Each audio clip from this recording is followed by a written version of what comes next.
ქართული ოცნების პრემიერი კვლავ ამტკიცებს, რომ ამერიკის შეერთებული შტატების ახალ ადმინისტრაციაზე ეგრეთ წოდებული Deep State-ის გავლენა მძლავრობს. ირაკლი კობახიძე ამჯერად 26 მაისთან დაკავშირებით სახელმწიფო მდივნის მარკო რუბიოს მისალოცმა წერილმა გააღიზიანა, რომელშიც ოცნების პრემიერის თქმით ადრესატი მითითებული არ იყო. არადა განცხადებაში რუბიო წერდა, რომ ის დამოუკიდებლობის დღეს ქართველ ხალხს ულოცავს. კობახიძის თქმით, თუ ამერიკული მილოცვები Deep State-მა უნდა განსაზღვროს, მაშინ მსგავს წერილებს ოცნებისთვის არავითარი ფასი არ აქვს. რაც შეეხება მილოცვებს, ხო, იგივე ამერიკის შეერთებული შტატებიდან თქვენ ნახეთ, რომ ადრესატის გარეშე სახელმწიფო დეპარტამენტიდან გავრცელდა ადრესატის გარეშე მილოცვა, ასევე ელჩი არ ესწრებოდა ღონისძიებას. საბაბი იყო ის, რომ ის არ იყო ჯერ თქვეს, რომ უშუალო კორესპონდენციით, რომ ის არ იყო თბილისში, შემდეგ საჯაროდ განაცხადეს, რომ საქართველოსიც არ იყო.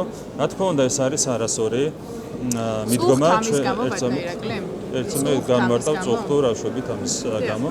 ეს არის ზოგადად აბსოლუტურად არასწორი მიდგომა. და ხედავთ, რომ იგივე ამერიკის შეერთებულ შტატებში მიმდინარეობს ბრძოლა ტრამპის ადმინისტრაციასა და Deep State-ს შორის. ამ შემთხვევაში აშკარად გამოჩნდა, რომ იგივე სახელმწიფო დეპარტამენტის ხაზით პირდაპირ უპირატესობა, დომინირებული მდგომარეობა ჰქონდა Deep State-ს და ამას უკავშირდება ის აქტები, რომლებიც ჩვენ ვიხილეთ. კობახიძემ გააკრიტიკა საქართველოში ამერიკის შეერთებული შტატების ელჩი რობინ დანიგანის. ოცნების პრემიერი დარწმუნებულია, რომ დიპლომატს 26 მაისის ღონისძიებაზე დასწრება სურდა, თუმცა ეს ეგრეთ წოდებული Deep State-ის გამო ვერ მოახერხა. კობახიძე დღეს ასევე ამტკიცებდა, რომ ცდარია მოსაზრება თითქოს ამერიკული დახმარების გარეშე საქართველო ვერ იარსებებდა. მისი თქმით, ფინანსური თვალსაზრისით საქართველოს ამერიკისთვის უფრო მეტი შეღავათი აქვს მიცემული, ვიდრე პირიქით. მე დარწმუნებული ვარ, რომ ქალბატონ რობინ დანიგანს ძალიან უნდოდა 26 მაისის ღონისძიებაში მონაწილეობა, მაგრამ მას არ მიეცა ამის საშუალება სწორედ Deep State-ის გავლენის გამო. განცხადებაზეც, რომელიც გავრცელდა, აშკარად ჩანს პირდაპირ იგრძნობა Deep State-ის ზეგავლენა.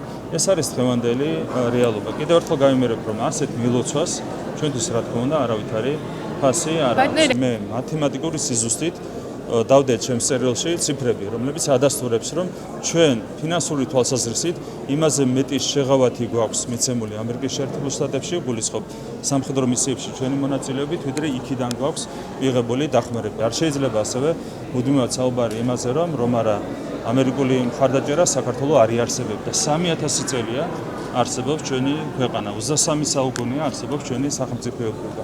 მარტო არ აქვს, რა თქმა უნდა, არავითარი საფუძველი. კობახიძე გამოეხმაურა მაკრონის, ტუსკისა და მერცის ერთობლივ განცხადებასაც, რომლითაც სამი ქვეყნის ლიდერებმა ქართული ოცნების ანტიდემოკრატიული ქმედებები დაგმეს. ოცნების პრემიერი ამ განცხადების უკანაც ეგრეთ წოდებულ Deep State-ს ხედავს და ამტკიცებს, რომ ტექსტის შინაარსი წინააღმდეგობაშია იმასთან, რაც მას საფრანგეთის პრეზიდენტმა ტირანაში 20 წამიანი გასაუბრებისას უთხრა. ეტიკეტის ამბავია, რომ 26 მაისს ასეთი ტიპის განცხადება არ გაავრცელო. 26 მაისი არის საზეიმო დღე და საზეიმო დღეს, რა თქმა უნდა, მიღებულია საზეიმო წერილების გამოგზავნა, საზეიმო განცხადებების გაკეთება.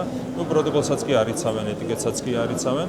აქედან ჩანს, რომ ისინი ვერ მოქმედებენ რეალურად ობიექტური ინტერესების შესაბამისად, თუნდაც საკუთარი ობიექტური ინტერესების შესაბამისად და მათ უწევთ ისეთი ხაზით მუშაობა, რაც არ შეესაბამება მათ ინტერესებს. რაც შეეხება მაკრონს, მე რაც მითხრა მან ალბანეთში, არის თავისი არსის წინააღმდეგობაში იმ განცხადებასთან, რომელიც გავრცელდა. ხო, აქედანაც ჩანს, რომ ადამიანები დამოუკიდებლად ვერ იღებენ გადაწყვეტილებებს, არის ძალიან სერიოზული გავლენა ევროპაში, ევროპის ქვეყნებზე და შესაბამისად ეს ყველაფერი იწვევს იმ აღრევას, რომელსაც ყველა ხედავთ.